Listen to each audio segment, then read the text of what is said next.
제가 서울에서 목회를 할 때에 유치원 건물로서는 그 지하를 빌려서 개척교회를 할 때였습니다. 그때 열악한 이런 환경에서 예배를 드리는데 여름에 지하실에서 많은 성도들이 모여서 예배를 드리니까 교인들이 정말 숨통이 막힐 지경이었습니다. 또 가까운 곳에 농수산시장이 있는데 거기서 오는 채소 썩은 냄새, 눈을 뜰 수 없는 그 썩은 냄새 때문에 참 숨쉬기가 어려운 그런 형편이었습니다. 그런데 그 교회 가까운 곳에 이 깡통으로 된 무허가 촌이 있었습니다.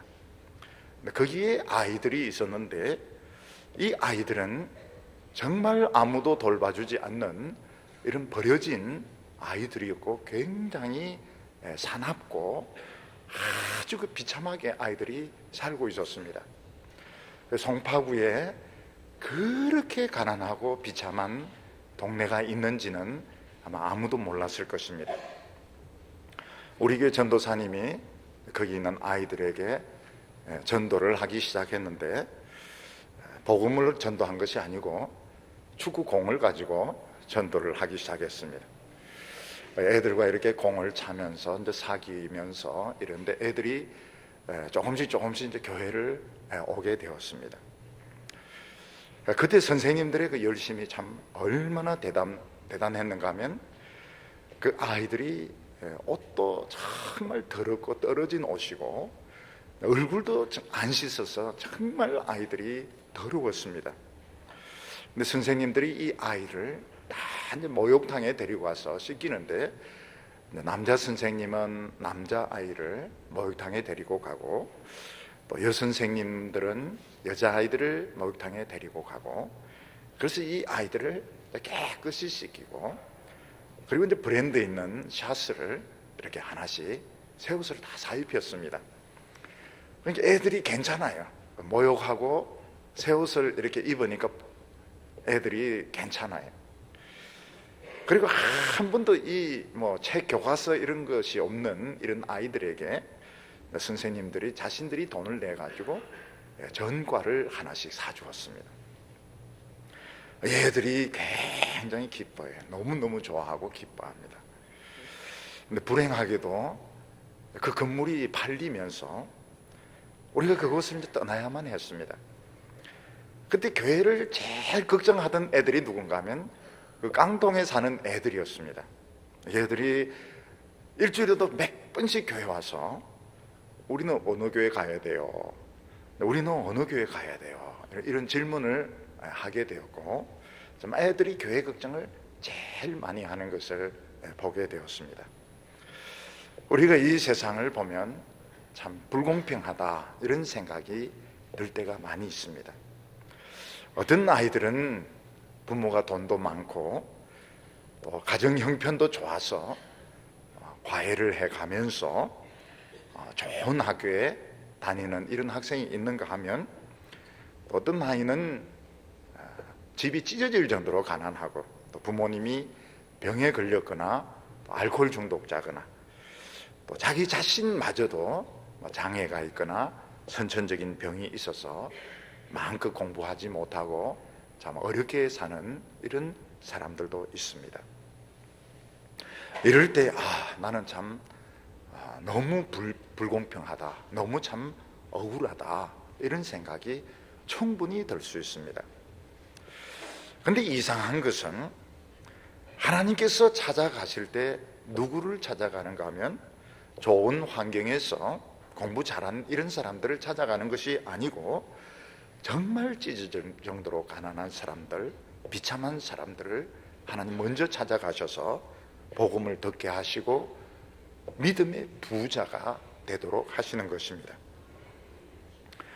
그래서 이 찢어지게 가난한 집에서 신체적인 장애를 가지고 어려운 환경에서 살고 있는 것이 꼭 불리한 것이 아닙니다.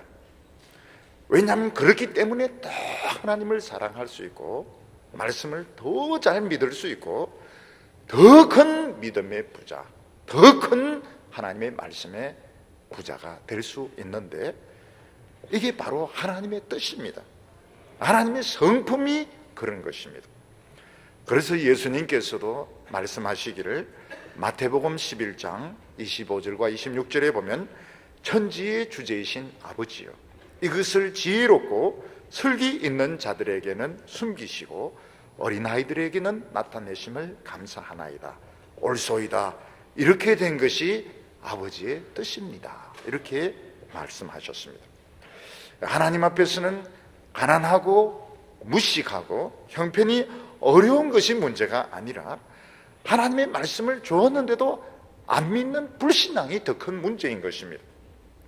우리가 어려운 환경에서, 절망적인 환경에서 하나님 말씀 믿고 붙들기만 하면 좋은 환경에 있는 사람 100배, 1000배로 축복의 사람이 될 수 있습니다.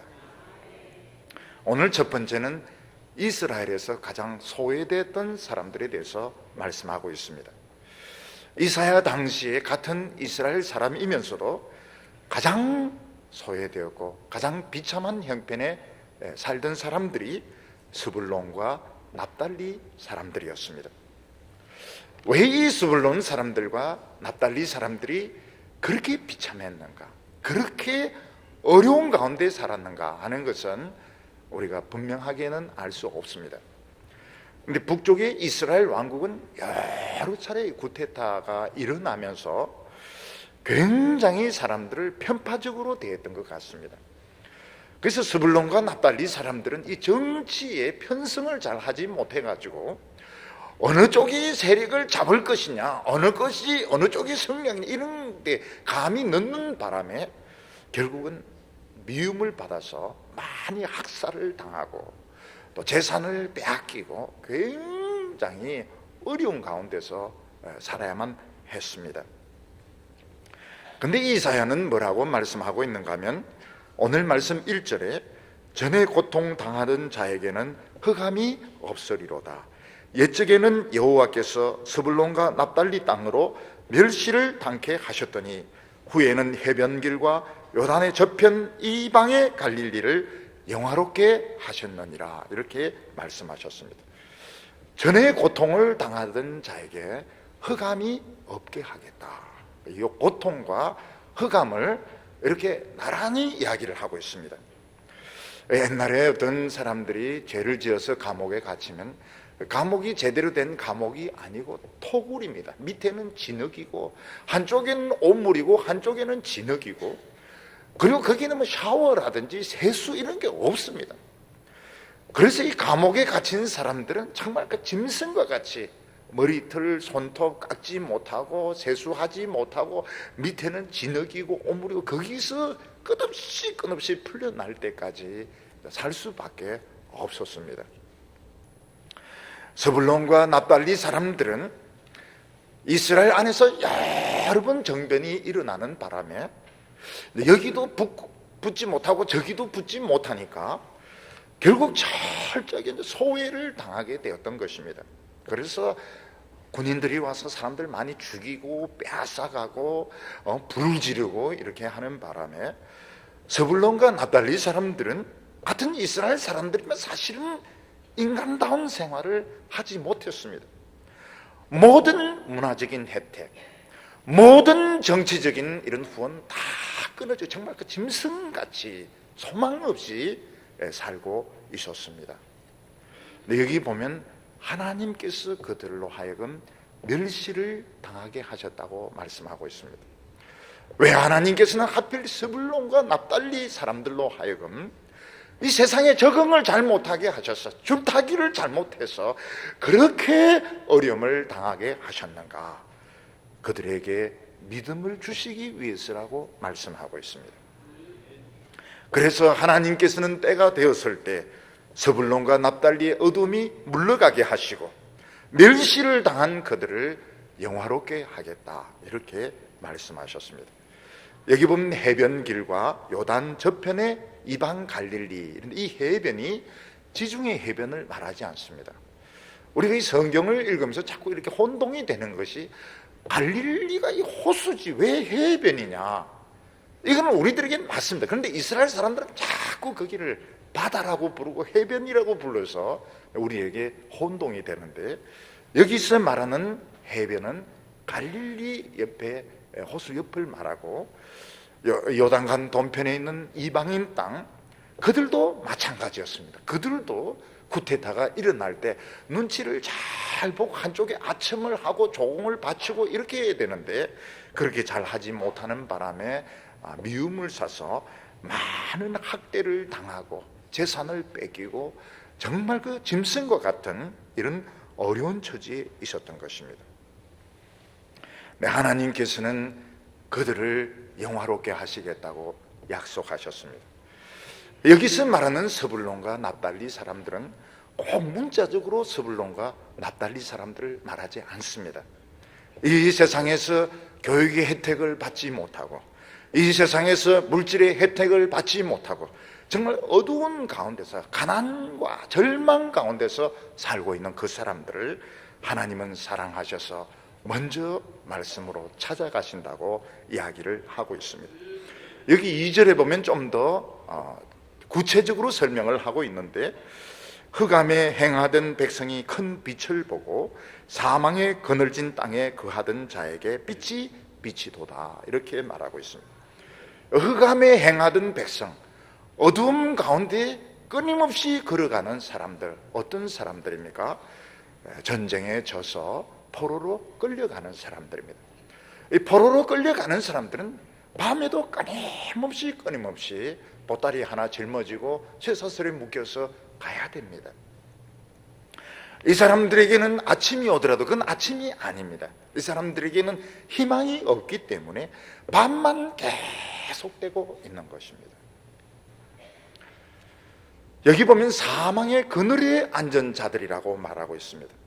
사망의 그늘에 앉은 자들이 어떤 사람들입니까?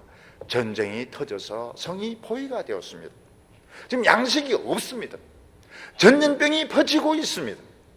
얼마 있지 않으면 적이 올라와서 사람들을 찔러 죽일 것입니다. 그런데도 먹은 것이 없기 때문에 그냥 기다리고 있습니다. 죽는 시간을 기다리고 있는 사람들입니다. 사망의 그늘에 앉은 사람, 누구도 불쌍히 여기지 않고 도와주지 않는 사람, 정말 비참한 가운데 있는 그 사람들을 하나님께서 말씀으로 찾아오시겠다고 이야기를 하고 있습니다.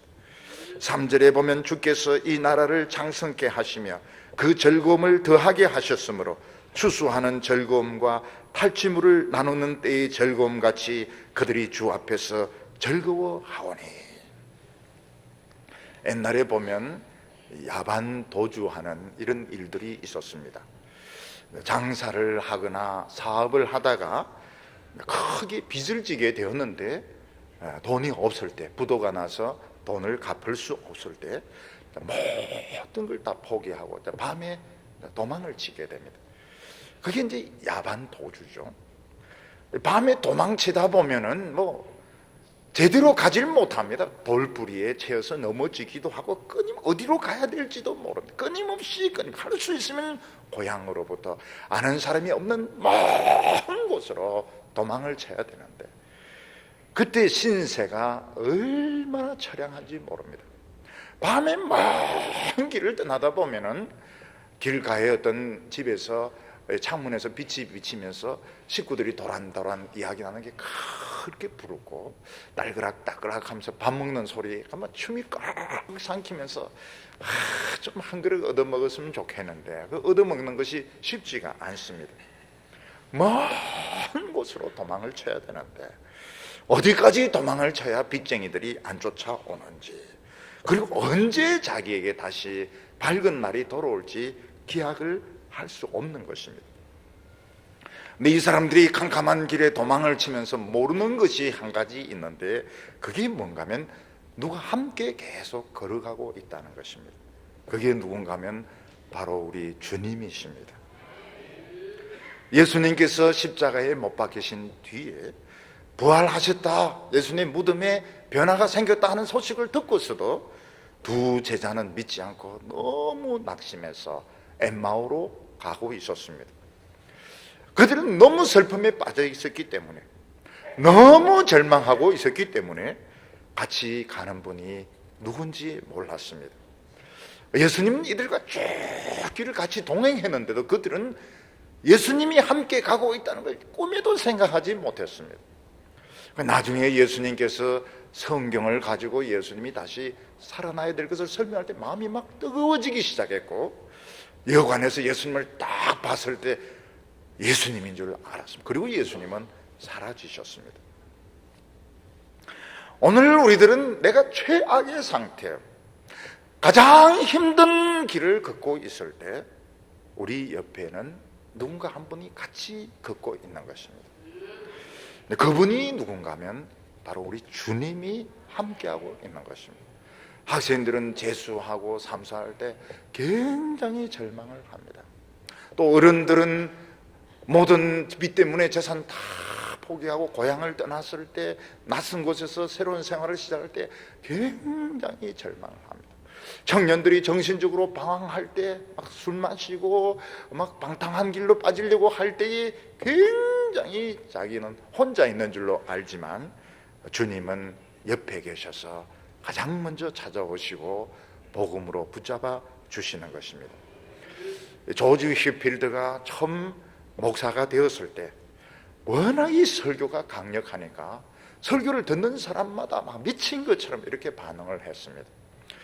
그래서 처음에는 좀 좋게 생각했던 이런 성공회 소속의 목사들도 휘필드는 위험하구나. 그래서 교회 청빙을 하지 않았습니다. 그래서 휘필드는 자기를 불러서 설교시키는 교회가 없으니까 결국은 킹스우드라고 하는 탄광촌으로 가서 노천에서 설교를 하게 됩니다. 이 킹스우드는 교회가 하나도 없고 목사도 하나도 없고 병원도 없고 학교도 없고 철저하게 버려진 마을이었습니다. 조지 휘필드는 탄광에서 일하고 나오는 그 과학부들을 그 마당에 이렇게 앉혀놓고 설교를 하는데 그 까만 얼굴에서 줄이 계속 생겨요. 그 사람들 우는 것이었습니다. 정부에서는 우리를 외면하고 학교도 없고 병원도 없고 목사도 없고 철저히 버려진 이곳에 하나님께서 설교자를 보내셨다. 이 과학부들이 계속 우는 그 두 줄이 눈물이었습니다. 처음에는 한 200명 정도 모였는데 곧 1000명, 2000명 사람들이 막 몰리기 시작하고 결국 이 킹스우드 탄광촌에서부터 이 부흥의 불길이 올라가게 됩니다. 저는 교회에 어떤 한 자매가 있었는데 이 자매는 태어나자마자 엄마가 싸가지고 다른 집 문에 갖다 놓고 엄마가 달아나 버렸습니다. 그래서 이제 그 집에서 여자애고 이러니까 키우다가 형편이 안 좋으니까 또 딴 집에 이제 이 여자애를 맡겼습니다. 그 집에서는 공부는 하나도 안 시키고 일만 막 시켰습니다. 일만 많이 시켰습니다. 이 자매는 이제 그런 가운데 예수를 믿게 되었는데 그 자상이 어떤 자상인가 하면 이 세상에 내보다 더 불행한 사람은 없다. 이런 이제 자상을 가지고 있었습니다. 나는 정말 태어나지 말았어야만 될 사람이다. 이 세상에 나보다 더 불행한 사람은 없다. 이런 생각을 늘 가지고 있었습니다. 클 때 이 어른들이 먹을 것을 제대로 챙겨주지 않으니까 청년인데 뼈에서 고름이 나오고 있었고 신장의 상태가 좋지 못했습니다. 이분이 예수를 믿고 나서 나중에 은혜 받고 한 가지 사실을 깨달았는데 그게 뭔가 하면 내가 그 절망할 때 옆에 누가 계셨다. 이걸 알게 되었습니다. 내가 그렇게 불행해할 때, 내가 그렇게 절망해할 때 예수님이 내 옆에 계셨다 하는 것을 깨닫고 이 청년은 희망을 가지기 시작했습니다. 스불론과 납달리를 이렇게 생각할 때 저는 이 다른 나라가 스불론과 납달리가 아니고 우리나라가 스불론과 납달리였다는 걸 알게 되었습니다. 100년 전에만 해도 우리나라 사람들은 그야말로 사망의 그늘에 앉았던 사람들입니다. 젊은 사람들은 정말 절망했습니다. 그래서 어떤 사람은 동학하러 가고 어떤 사람은 독립군 전쟁 한다고 만주로 가고, 그나마 집에 좀 돈이 있는 사람은 동경에 유학을 가서 술 마시고 막 기생 노릇하고 공부한 사람도 있지만은 그런 사람도 있었고, 여자들은 정신대로 붙들려 가고 남자들은 일하는 대로 붙들려 사망의 그늘에 앉은 자들이었습니다. 우리는 어두움 가운데 계속 걷고 있었습니다. 그래서 빼앗긴 들에도 봄은 오는가, 참 너무나도 절망적인 시죠. 근데 이때 하나님께서는 스불론과 납달리, 정말 변방에 있는 갈릴리 저 동쪽에 있는 이방 나라 우리 한국에 말씀을 들고 찾아왔는데, 우리나라 사람들이 이걸 믿었습니다. 이걸 믿었고, 대구 사람들이 예수를 잘 믿습니까? 안 믿죠. 그런데 믿었습니다. 막 부흥이 일어났습니다. 하나님께서는 우리나라를 축복하시기, 믿음이 부자가 되게 하시고, 그리고 일제가 망하는데 그 잿더미 위에서 막 복을 퍼부어 주셨던 것입니다. 그래서 이 스불론과 납달리가 먼데 있는 게 아니고 우리 자신이고, 우리 교인들 중에서도 이런 체험을 한 사람들이 많이 있는 것입니다. 가난했을 때, 절망했을 때, 어느 누구도 사랑해 주지 않을 때 주님은 우리와 함께 계셨던 것입니다. 하나님께서 이사야 선지를 통해서 무슨 말씀을 하십니까? 이 세상에 부요한 것이 진짜 부요한 것이 아니고, 이 세상에서 공부 짜다리 한 것이 진짜 유식한 것이 아니고, 이 세상에서 성공한 것이 진짜 성공이 아니라는 것입니다. 가난한 가운데서, 학대받는 가운데서, 소망이 없는 가운데서 하나님의 말씀을 믿고 믿음의 부자가 된 사람, 하나님의 말씀의 부자가 된, 이게 진짜 성공이라고 말씀을 하고 있습니다. 추운 겨울이 계속되다가 봄이 오게 되었을 때 그걸 제일 먼저 느끼는 사람은 최고급 아파트에 사는 사람이 아닙니다. 최고급 아파트는 늘 불을 떼기 때문에, 겨울에도 난닝구 바람으로 있기 때문에 봄이 온 줄 모릅니다. 근데 정말 그 가난한 이런 움막집에 사는 사람들은 봄 기운을 금방 느끼는 것처럼, 이 세상에서 정말 어렵고 힘든 가운데 있는 사람들이 이 부흥을 제일 먼저 느끼는 것입니다.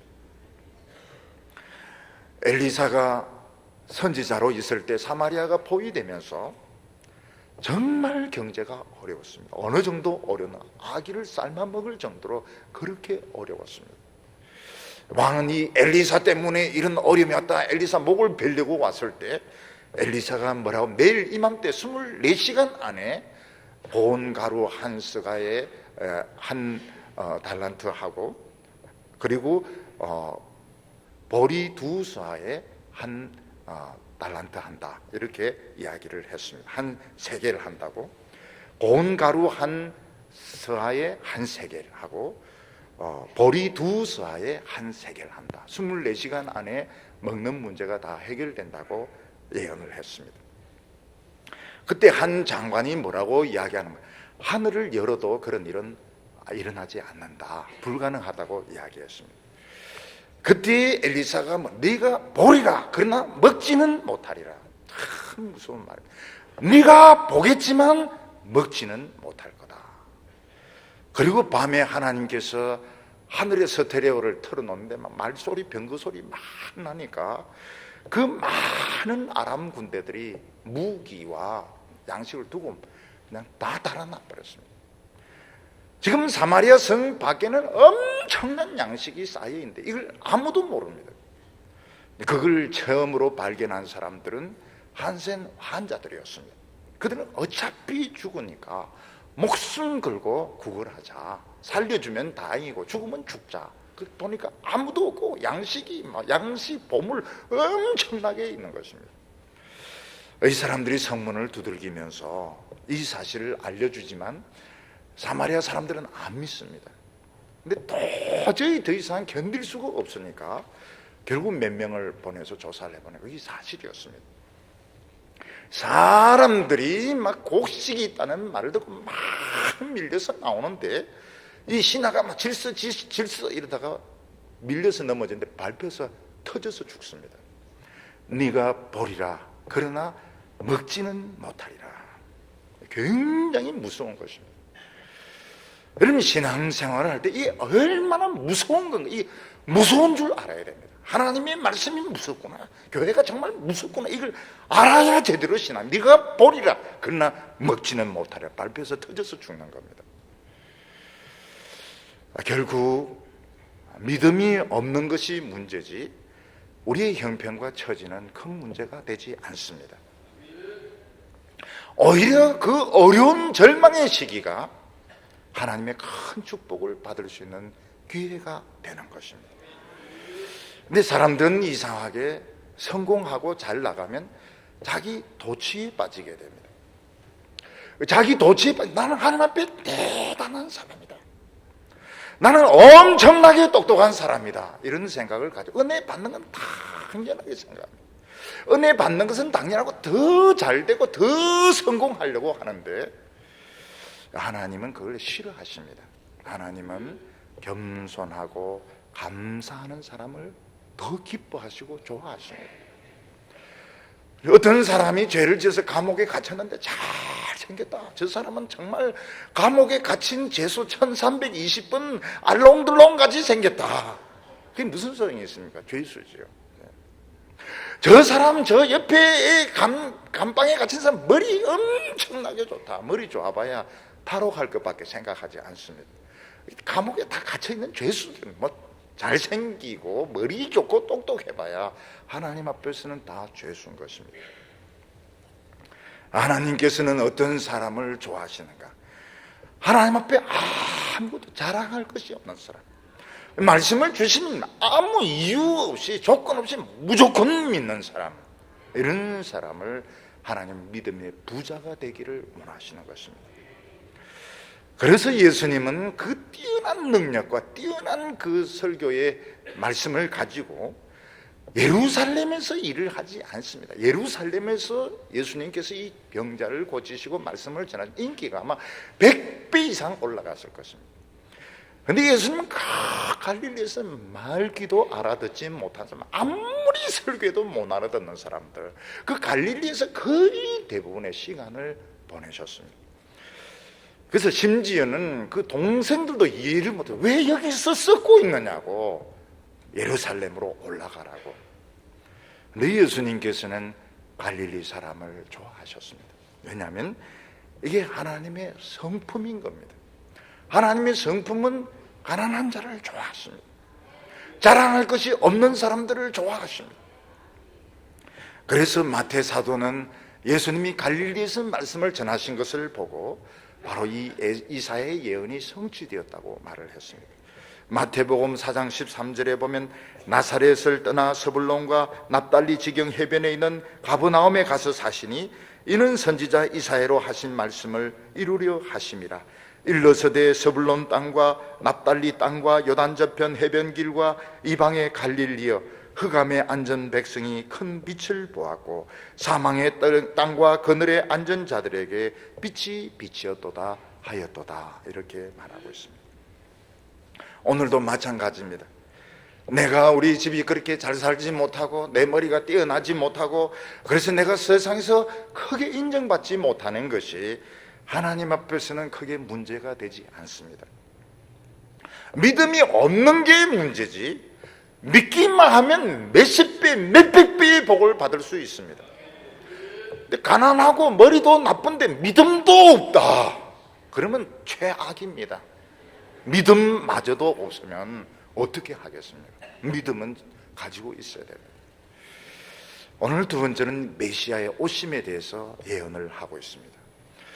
유다 백성들이 이사야의 예언을 들으면서 가장 이해가 안 되는 것이 그 임마누엘에 대한 것이었습니다. 이사야는 아하스 왕에게 말하기를 너가 표적을 구하지 않아? 그러면 내가 직접 표적을 주겠는데 처녀가 잉태하여 아들을 낳을 것이요 그 이름을 임마누엘이라 하리라. 처녀가 누구며 임마누엘이라는 이름을 가진 아이는 누굴까 하는 게 미스터리입니다. 근데 아하스는 하나님 말씀을 듣고 안 믿습니다. 아수르 군대를 끌어들입니다. 그때 이사야는 아수르 군대가 너희 목까지 찰 것이지만 임마누엘이 날개를 펴고 와서 너희들을 살려줄 거라고 이야기를 하고 있습니다. 이스라엘에 보면 가장 신비로운 분이 한 분 계셨는데, 그분은 어떤 때는 여호와라고 불리고 어떤 때는 여호와의 사자라고 불리는데 천사가 아닌 분이 한 분 계셨습니다.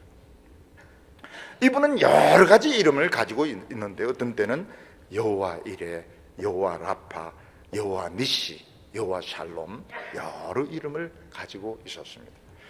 이스라엘 백성들이 부르기만 하면 달려와서 그들이 필요한 것을 채워주고 위기에서 건져주는 여호와의 사자가 있었습니다. 이스라엘 백성들이 애굽에 나올 때 이분이 직접 이스라엘 백성들을 끌고 나왔고, 광야에서도 내내 동행을 했고, 가나안 땅을 정복할 때도 이분이 앞장을 서서 정복을 했습니다. 그런데 이 여호와의 사자가 도울 수 없는 부분이 있었습니다. 그들의 가난, 그들의 질병, 그들의 전쟁은 도울 수 있었지만 그들 안에 있는 불신앙, 그들 안에 있는 죄는 이 여호와의 사자도 도울 수가 없었습니다. 그래서 이스라엘 백성들이 결심하고 하나님을 불신할 때는 결국은 방법이 없었습니다. 근데 하나님께서는 어떻게 하세요? 이 불신앙, 이스라엘 백성들의 불신앙, 인간의 불신앙을 해결하기 위해서 여호와의 사자가 메시아로, 인간으로 태어날 것을 예언을 했습니다. 오늘 여기 4절과 5절 보면 이는 그들의 무겁게 맨 멍에와 그들의 어깨의 채찍과 그 압제자의 막대기를 꺾으시되 미디안의 날과 같이 하셨음이니라. 이스라엘 백성들이 왜 무거운 멍에를 매며 왜 채찍질을 당하게 됩니까? 이스라엘 백성들 하나님의 백성인데 어느 누구도 멍에를 매게 할 수 없습니다. 채찍질을 할 수가 없습니다. 근데 왜 이런 압제를 당하게 됩니까? 그들 안에 있는 불신앙 때문에 그렇습니다. 만약 이스라엘 백성들의 불신앙만 치료될 수 있으면 하나님은 미디안의 날과 같이, 미디안의 날은 기드온을 말하는 것입니다. 기드온이 300명을 데리고 10만 명이 넘는 미디안 사람들을 물리쳤던 것처럼 엄청난 능력을 나타낼 수 있는데 이스라엘 백성들이 하나님을 안 믿기 때문에 결국 스스로 멍에를 짊어지고 채찍질을 당하고 압제를 당한다고 말씀하고 있습니다. 여기 5절에 보면 어지러이 싸우는 군인의 갑옷과 피에 묻은 복장이 불의 섭까지 같이 사라지리니. 이제 전쟁을 하고 있을 때 제일 멋있는 사람은 군복을 입은 사람입니다. 그게 칼을 차고 막 총을 옆에 메고, 아니 이런 군인들이 최고로 멋있습니다. 그리고 전투가 붙었을 때 적진 속에 뛰어들어가서 막 어지럽게 싸우는 사람, 좌충우돌해서 막 적을 죽이는 이런 사람, 몸에 피가 많이 묻은 사람, 이런 사람들이 영웅입니다. 그런데 전쟁이 완전히 끝났을 때, 평화의 시대가 돌아왔을 때는 군복이 별로 필요가 없습니다. 그래서 사람들은 군복을 불에 넣어서 태워버리게 되는 것입니다. 하나님은 이스라엘 백성들이 언제 이 군복을 태우게 되느냐, 언제 이 군복을 자랑하지 않게 되는가? 그것은 결국 죄의 문제가 해결이 되어야 되는데 그것을 책임지기 위해서 여호와의 사자가 어린 아기로 태어난다고 말씀을 했습니다. 6절에 보면 한 아기가 우리에게 낳고 한 아들을 우리에게 주신 바 되었는데 그 어깨에는 정사를 메었고 그 이름은 기묘자요 모사라 전능하신 아버지라 평강의 왕이라 할 것임이라, 이렇게 말했습니다. 이사야는 한 아기가 태어날 것을 예언을 했습니다. 그것은 그냥 아기가 아니고 여호와의 사자, 여호와라고 불렸던 그분이 사람이 되어서 태어나는 것입니다. 구약 이스라엘 역사를 보면 여호와의 사자가 여러 번 이스라엘 백성들을 찾아왔습니다. 그들과 대화를 나누기도 하고 또 능력으로 위기에 건져주시게 그들을 인도하기도 하셨지만 완전한 인간으로 오신 것은 아니었습니다. 그냥 인간의 형체를 가지고 찾아오셨던 것입니다. 인간이 되려고 하면 인간 모습만 가졌으면 안 됩니다. 인간이 완전한 인간이 되려면 여자에게서 태어나 탄생, 출생을 해야 되고 성장을 해야 되는, 하루 만에 어른이 되고 이는 인간이 아닙니다. 그건 괴물이죠. 하나님께서는, 여호와께서는 우리 인간의 죄를 다 책임지기 위해서 완전한 인간으로 이 세상에 태어날 것을 예언을 했습니다. 실제로 예수님이 태어난 것은 이 예언을 하고 700년 후의 일이지만 하나님의 행위는 영원한 현재입니다. 무슨 말인가 하면 700년 뒤에 태어나셔도 이건 현재인 것입니다. 예수님은 2000년 전에 십자가에 못 박히셨지만 우리에게는 영원한 현재입니다. 지금 못 박힌 것과 똑같은 효과를 나타냅니다. 여기 보면 그 아들을 주셨다고 이렇게 말하고 있는데, 주셨다고 하는 것은 몸값을 대신해서 주었다는 뜻입니다. 인질들이 붙들려 있을 때 몸값을 줘야 되는데 그 몸값으로 이분을 준 것입니다. 옛날에는 보면 신분에 따라서 몸값의 차이가 많이 달랐습니다. 노예들 한 100명 돼도 왕족은 그냥 한 명 하면 몸값이 많기 때문에 그냥 이 몸값이 다 지불이 됩니다. 하나님의 아들은 우리 모든 죄의 인지를 위해서 하나님께서 몸값으로 우리에게 내어주셨고, 인간들은 하나님 나라를 차지하려고, 이 세상을 차지하려고 그분을 죽였던 것입니다. 그 어깨에 정사가 메었다 이렇게 말했는데 온 세상을 다스리는 권세를 말합니다. 여호와의 사자는 그 전에도 이스라엘 백성들을 지켜주시고 전쟁에 이기게 하셨지만 온 세상을 다스리는 권세는 받지 못하셨습니다. 근데 그가 이 세상에 아기로 오셨을 때, 인간의 몸으로 오셨을 때 온 세상을 다스리는 권세를 받지 못하셨습니다. 그렇지만 모든 인류의 운명은 이분에게 달려 있었습니다. 예수님 난 죽기 싫다 그러면 한 명도 구원받지 못합니다. 근데 예수님은 원하셨습니다. 자기 자신이 죽기를 원하셨습니다. 그리고 죽었다가 부활하셨을 때 온 세상을 다스리는 통치권을 예수님은 가지게 된 것입니다.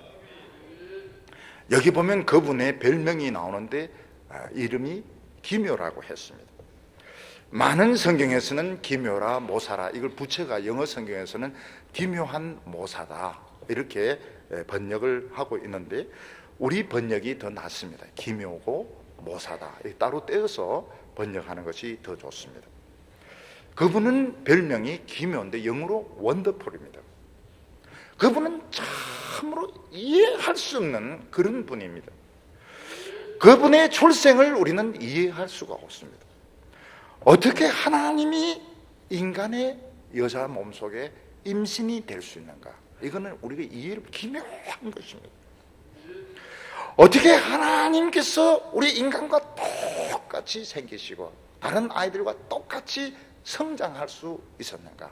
그것도 이해를 못합니다. 그분은 줄이기도 하셨습니다. 그분은 피곤하면 졸기도 하셨습니다. 예수님의 제자들이 성경에서 이스라엘을 지키시는 분은 주무시지도 않고 졸지도 않는다는데 예수님은 너무너무 잘 주무시고 정신없이 주무셨습니다. 그래서 제자들은 막 헷갈릴 때가 많았습니다. 이분이 진짜 하나님이냐 아니냐 헷갈릴 때가 많았고 눈물도 흘리셨습니다. 결국은 십자가에 못 박혀 죽으신, 하나님은 죽을 수 없습니다. 그런데 죽으셨습니다. 정말 제자들은 이해할 수가 없었습니다. 삼손이 태어나기 전에 하나님의 사자가 삼손의 아버지 마노아를 찾아왔습니다.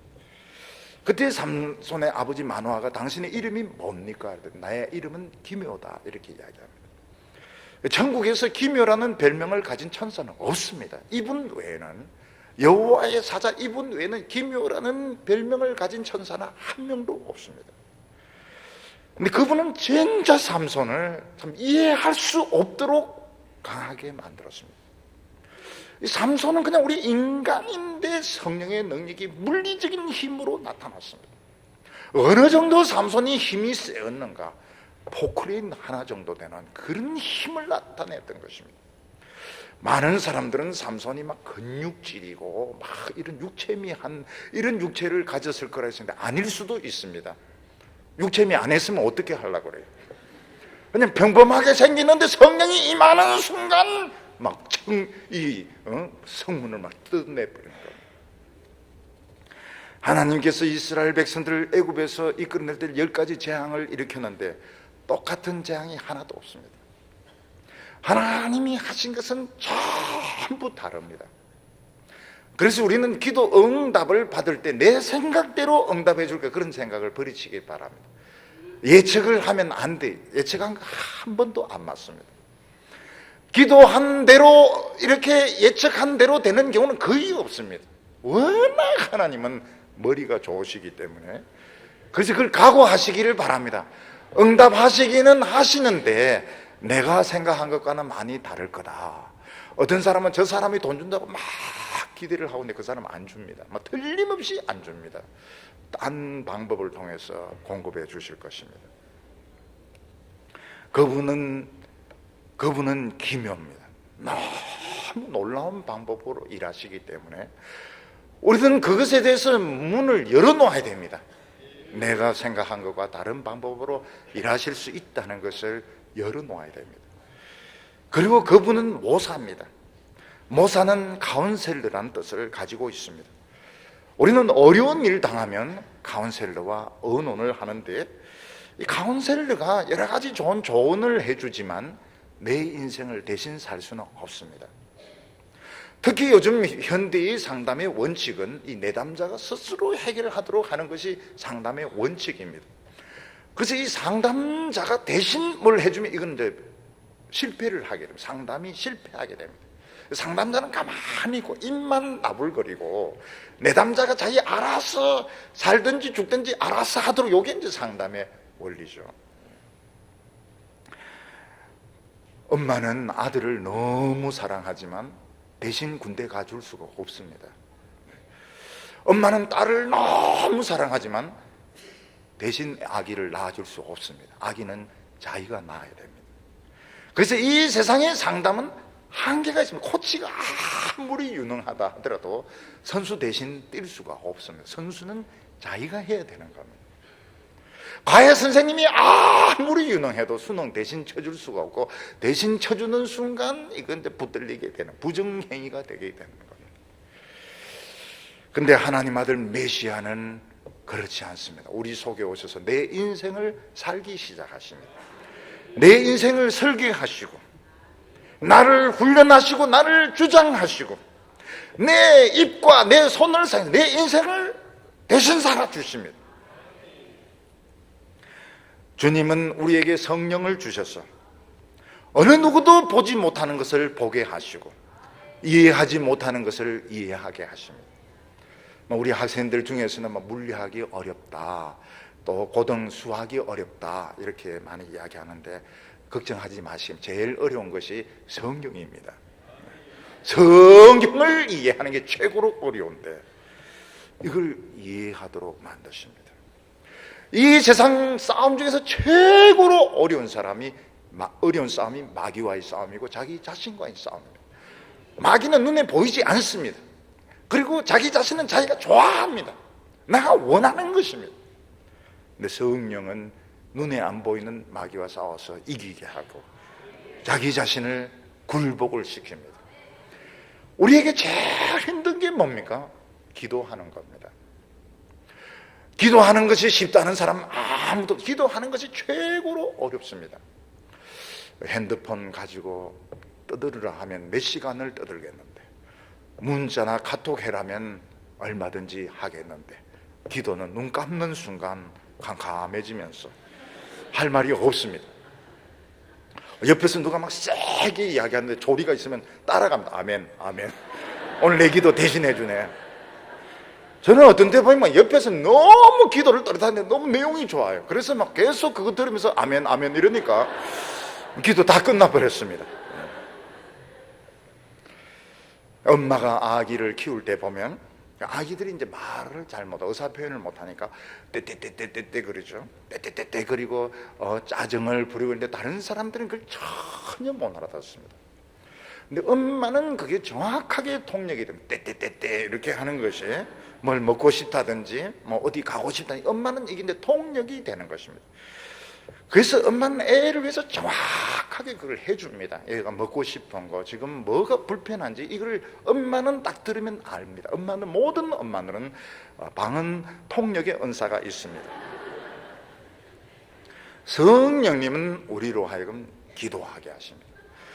기도를 너무 문장을 잘 만들 필요가 없습니다. 그냥 떼떼떼떼떼 해도 성령님께서 다 알아서 이렇게 해줍니다. 영어로 설교하는 분이 제일 불안할 때가 뭔가 하면 자기는 짧게 이야기했는데 통역이 더 길게 이야기할 때 분명히 엉터리긴 엉터리인데 나는 한마디인데 이 사람은 10마디 할 때 굉장히 불안해요. 도대체 이거 엉터리인데 뭐가 엉터리인지 모르니까요. 근데 성령님은 우리 한마디 해도 10마디로 기도를 막 굉장히 멋있게 이렇게 하시기 때문에 기도하는 것을 두려워할 필요가 없습니다. 그냥 되는 대로 하면 되는 겁니다. 여기 보면 그는 전능하신 하나님이라고 했습니다. 그는 하나님이시고 못하시는 것이 없습니다. 구약시대 때 여호와의 사자는 이스라엘 백성들에게 여호와 일에 필요한 것을 공급해 주셨습니다. 먹을 것을 공급해 주시고 죽을 수밖에 없는데 살려주시고 라파의 하나님이세요. 병을 치료해 주셨습니다. 적이 쳐들어왔을 때 깃발이 되어서 이기게 해주세요. 이 전능하신 하나님이란 속에 다 들어있습니다. 오늘도 우리의 모든 필요를 다 이해하게, 전쟁에서 이기게 하시고 전쟁이 안 일어나게 하여 주시고 먹을 것을 채워주시고 우리에게 모든 어려움을 요구하는 것을 다 들어주게 되어 있습니다. 남자가 여자하고 결혼할 때 조건이 뭡니까? 조건이 뭔가 하면 부인이 필요한 걸 다 들어주기로 하고 결혼하는 겁니다. 서약할 때는 그게 안 들어있지만 그게 다 들어있는 겁니다. 그래서 부인이 아프면은 옆에서 간호해야 될 책임이 있습니다. 부인이 외로울 때는 옆에서 기타를 뜯으면서 노래 불러줄 책임이 있고 반드시 돈을 벌어가지고 먹을 것을, 식사를 해줘야 되고 옷 이러면 옷 사줘야 되고 사시사철 필요한 거, 손톱에 바르는 거, 입술에 바르는 거 다 해주기로 약속하고 결혼을 하는 겁니다. 그래서 부인이 부르면은 바로 갖다 줘야 됩니다. 립스틱 이러면 다 갖다 줘야 되는 겁니다. 양말 이러면 다 갖다 줘야 되는 것입니다. 하나님은 우리의 필요한 것을 채워주십니다. 근데 왜 최고로 중요한 걸 안 줘요? 양말, 립스틱 필요 없고 결혼 상대, 뭐 이런 직장 이런 걸 왜 안 해주시고 왜 딴 것을 해주실까요? 물어보세요. 주님은 좀 더 중요한 것을 기도하기를 원하십니다. 좀 더 중요한 것. 그래서 기도할 때 그렇게 기도하시기 바랍니다. 립스틱, 양말, 스타킹 이런 것보다도 주여 큰 믿음 주시옵소서, 죄 짓지 않게 주시옵소서. 바로 응답이 됩니다. 바로 응답이 됩니다. 어떤 여성도님은 동창들이 불러가지고 춤추러 가는데 죄 짓지 않게 바로 전신마비가 오면서 입원을 하게 되었습니다. 그래서 그런 기도는 너무 빨리 들어주시더라 이렇게 이야기하는데 그런 기도를 하시기를 바랍니다. 여기 보면 이제 아버지라 이렇게 영존하시는 아버지라, 그런데 성자에 대해서는 아버지라는 표현을 쓰지 않습니다. 그렇지만 우리의 아버지라고 아버지가 될 수도 있습니다. 왜냐하면 예수님이 십자가에 못 박혀 죽으신 것은 영적으로 우리를 해산한 것이었습니다. 그래서 우리에 대해서 아버지란 말은 안 쓰지만 그는 우리를 낳은 겁니다. 그래서 십자가를 여인이 해산하는 것으로 생각을 하셨습니다. 사도 바울은 갈라디아 교인들을 향해서 뭐라면 내가 너희를 위하여 다시 해산하는 수고를 하겠다. 이것도 맞는 겁니다. 거기 보면 평강의 왕이라, 프린스 오브 피스, 메시아 할 때 보면 딴 것은 잘 안 들려도 프린스 오브 피스, 평강의 왕자다, 평강의 왕이다. 그는 하나님과 우리를 화해시키기 위해서 오셨습니다. 우리가 예수를 믿는 사람 믿으면 다시 심판이 없습니다. 다시 정죄가 없습니다. 주님은 이 세상의 악한 자들을 누르셔서 함부로 전쟁을 못하도록 하십니다. 왜 전쟁이 일어납니까? 도를 넘어섰기 때문입니다. 이 전쟁을 막을 수 있는 것은 영적인 부흥입니다. 전쟁의 불, 마귀의 불을 이길 수 있는 것은 부흥의 불입니다. 불이 불을 이기는 것입니다. 그래서 이 전쟁을 막는 것은 우리 교인들에게 달려 있습니다. 부흥으로 전쟁을 막을 수 있습니다. 오늘 세 번째로 보면 메시아의 통치는 영원하다고 말하고 있습니다.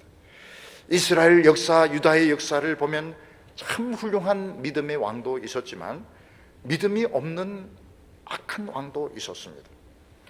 믿음의 왕들이 다스릴 때는 부흥이 오고 축복이 오는데 믿음이 없는 왕들이 다스릴 때는 전쟁에서 집니다. 백성들이 죽고 포로로 붙들려가고 종살이를 했습니다.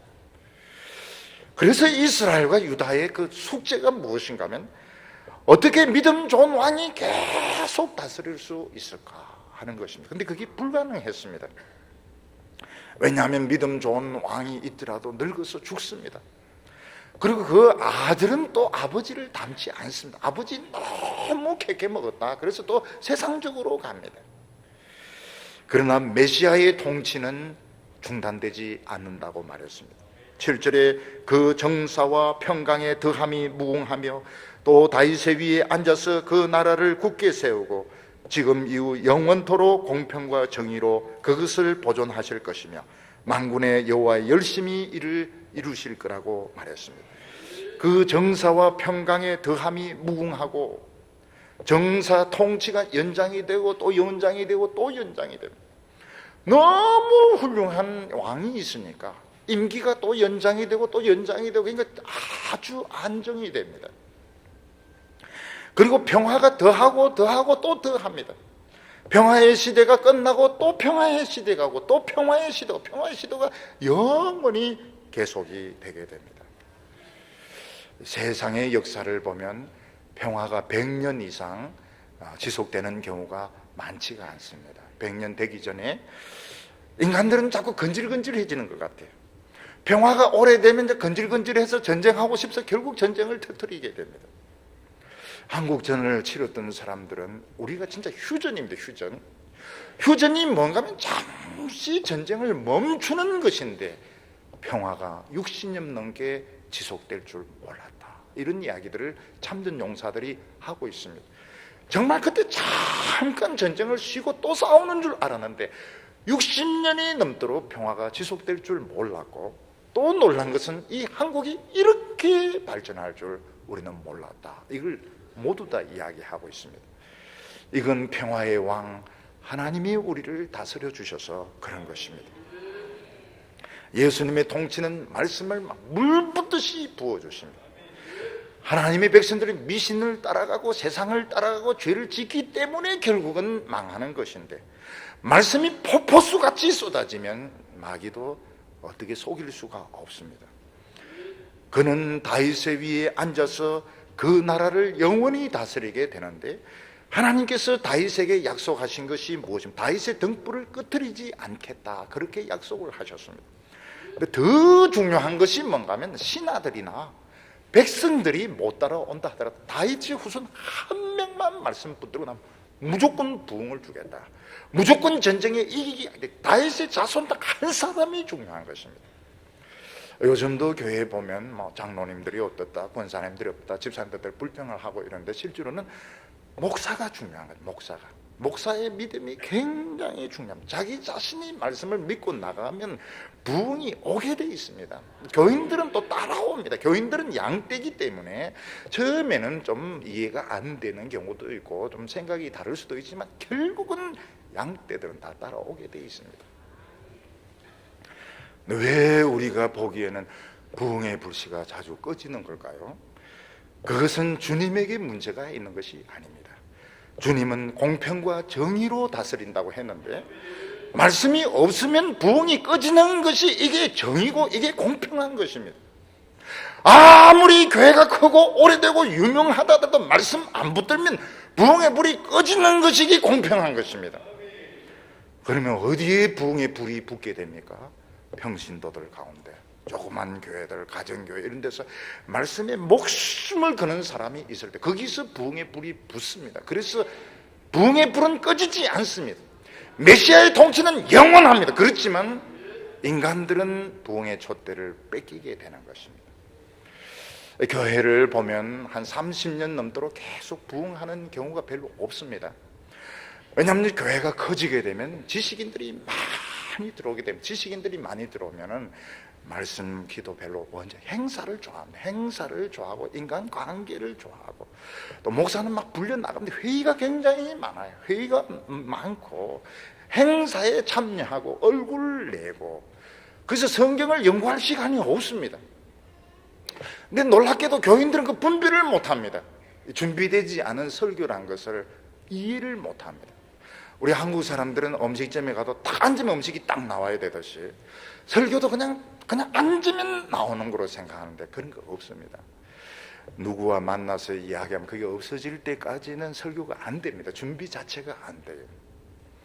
그렇게 하려면 모든 걸 다 끊어야 됩니다. 다 끊어야 되고, 그 옛날 더 이상으로, 개척교회 이상으로 더 말씀하고 씨름을 해야 되는데, 그런다고 해서 누가 알아주는 것도 아니고 뭐 사람이 칭찬해 주는 것도 아니고, 그러니까 좀 부흥되다가는 부흥의 불이 이제 꺼지면서 촛대는 다른 쪽으로 옮겨지게 되는 것입니다.